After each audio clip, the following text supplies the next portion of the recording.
Hello, hello. Exhibition is that way. Donation box just over there.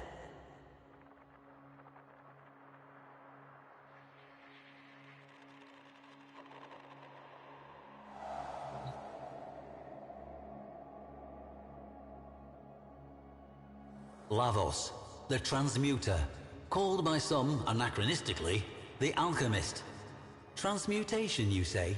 A superstitious process from long ago in which deranged old men heated stinking substances over fires of dung, thinking they could make gold? No. To the Orokin, it was a darkly potent, forbidden science. They were not squeamish, nor moral. So what profound taboos must this art have violated? No transmuter was more dreaded than Yavi, the crawling serpent, the abhorred, the filth speaker. The Orokin feared him so greatly that they whispered he might somehow survive even the Jade Light, just as a severed snake was once believed to grow a new head. So instead, he was imprisoned that his evil might be contained, if not quenched.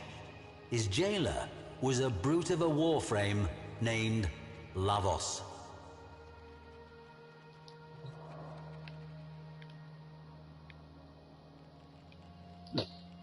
No joke, that terrified the crap out of me.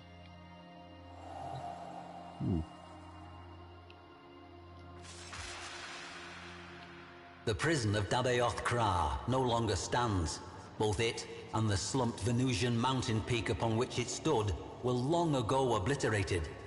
We have only records to tell us what went on there. Yavi was a scrawny, hairless man, scaly with skin disease. In reluctant recognition of his Archimedean status, he was permitted to wear the white robe. Now, a befouled, ragged garment. 2 tattooed serpents crawled up each bony arm from elbow to wrist. Lavos, we are told, was attentive to his prisoner. He administered the prescribed soup, water, and beatings with the same punctual fidelity. These are recreations of Lavos's own snakes. No mere tattoos, but living, bioferrous exoflesh. Exoflesh.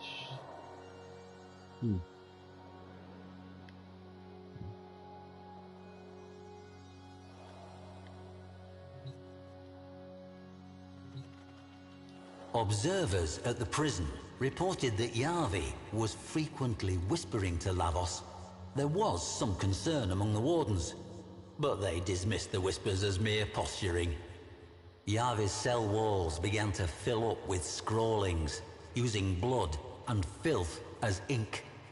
At first, these were simple symbols, but as time passed, they became more elaborate. It was as if the Archimedean was turning his cell into a demonic temple, baiting his captors. There was even an image of Lavos, resplendent in his cyandana of office. Perhaps an attempt at a curse. Lavos was ordered to beat him harder, and duly did so. With the blood on the wall, Yavi drew a snake. An appeal, no doubt, to his depraved idol. Floor washer Bekran Zaft, the sole survivor of Dabeoth Kra, would later tell of how Lavos would stride from cell to cell, weighty shotgun in hand, clubbing and beating as required. The nightmares still haunted her.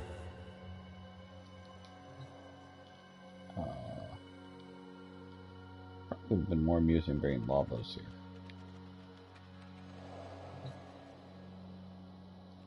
The warden's records reveal an increasing unease with Yavi's bizarre behavior.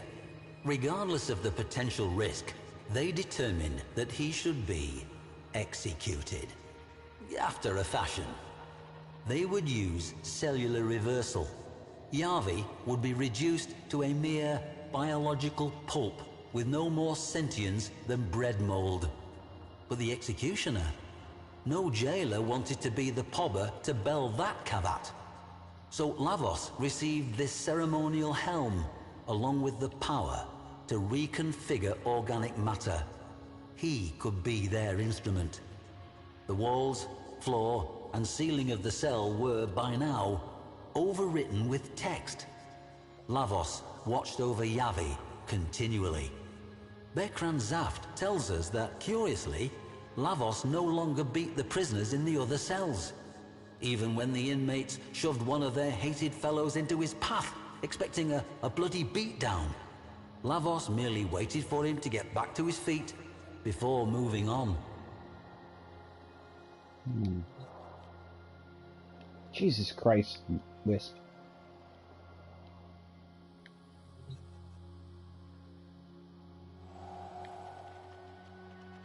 Ooh. What actually was this forbidden practice of transmutation that terrified the Orokin so? At its pinnacle, it was nothing less than the purposeful elevation of consciousness. To the Orokin, prisoners of their endless golden dream, the thought that a person could rise above their station was anathema.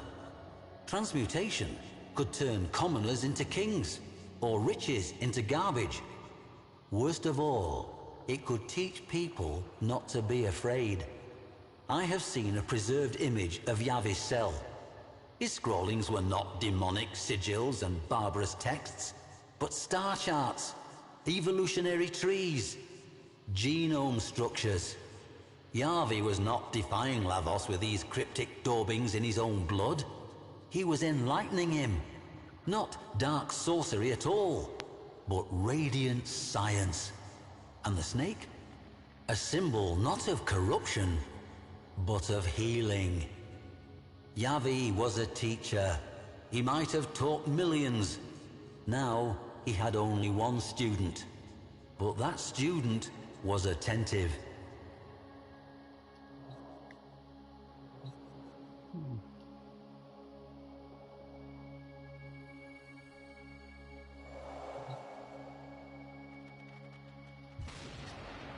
Bekran Zaft says this of Execution Day. The jailers gathered in the auditorium with a slow, funereal tread. Lavos escorted Yavi to the execution dais. He gently raised a hood over Yavi's head, cobra-like. He turned, then, to face the Orokin warden, shotgun trembling in his mighty hands. The silence, Zaft says, was absolute. But then, from beneath the hood, came a whisper. Yavi had some final words for his student. The Orokin jailer shifted uncomfortably, looked to his functionaries. Would the execution even take place? Lavos gave a stiff bow to Yavi and activated his power. Yavi's skin peeled off in one grisly sloughing. He liquefied into a biological soup. A cheer went up from the assembled jailers. Lavos gathered the remains of Yavi tenderly in his hands. A soft glow emanated from them, as, in one horrible moment, Yavi's Orokin oppressors realized what they beheld. And then, panic. Lavos was transmuting the remains. A twining, living snake seethed up Lavos's left arm. Yavi, transformed, and still, after a fashion, alive, just as they had feared. A second snake coiled around his right arm, this one sprouting from Lavos's own flesh. Then, Lavos leapt into the midst of the assembly, hurling vials left and right, bathing the hapless, screaming jailers and functionaries and their warden in icy vitriol. Not one survived. Not for long, anyway. And Bekran Zaft? Lavos bowed to her and moved on.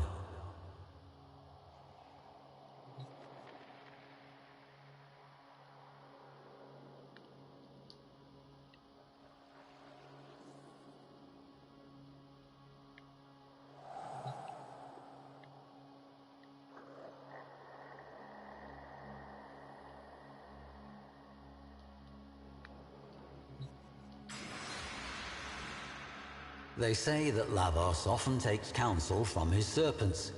One is his brutal advisor, the other his wise teacher. Both have their wisdom, and Yavi still whispers to his beloved student. Much like the snake, Lavos is easy to misjudge. The serpents that poison can also cure. He may have been a monster in his previous life, but he was able to achieve something that eluded the most powerful of the Orokin. He changed. Moreover, he changed himself.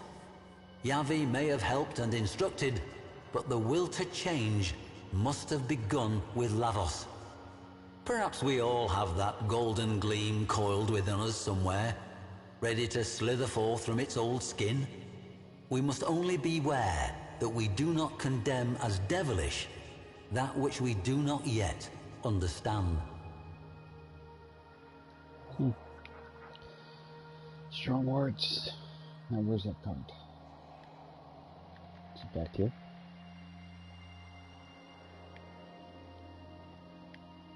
I don't see any snakes on your shoulder.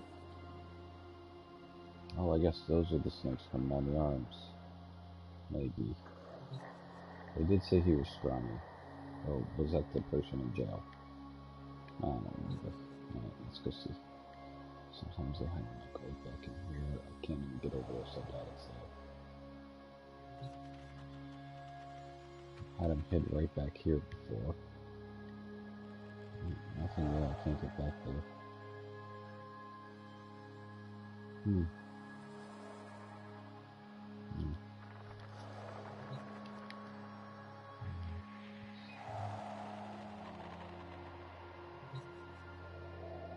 Is it there?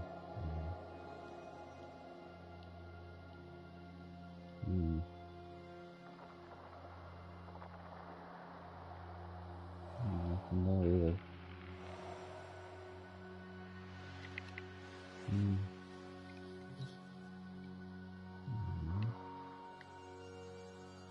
I can't get into corners like I used to. Almost makes me think that they're not putting them in the corners this time. Yeah, see, I can't get back there.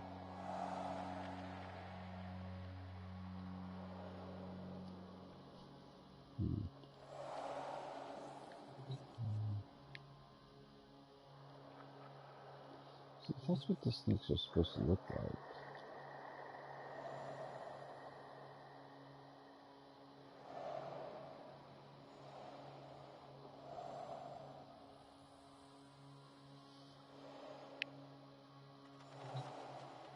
Yeah, I don't see the snakes there.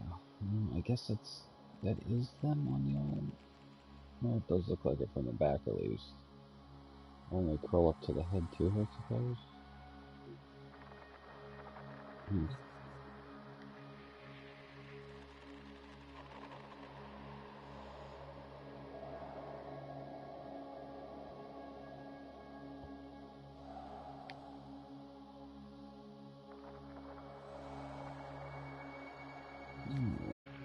I guess I should at least... Wait, what? Oh, I thought it said something else. Guess I'll give you something.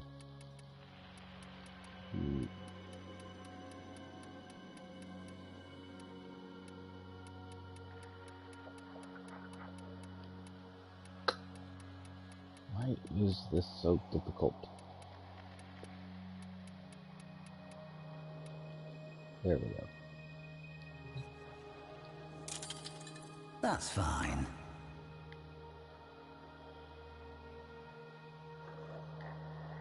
What, would you like more or something?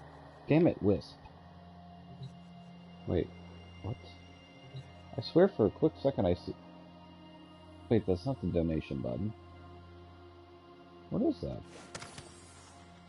Oh. Okay. Cool. Nice.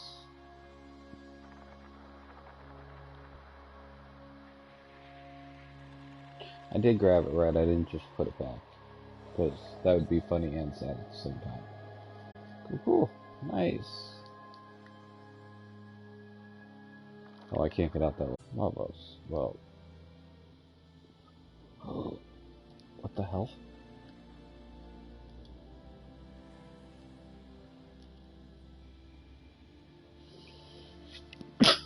Ow! Okay. There we go.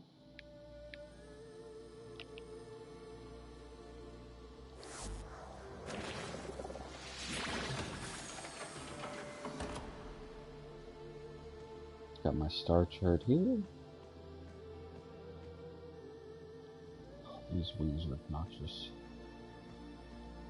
Path.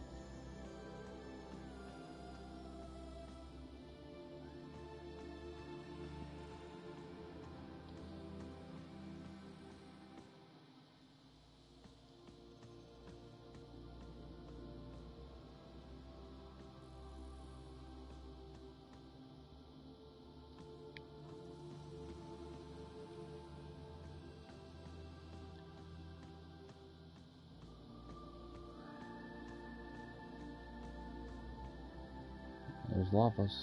Alright, pretty cool.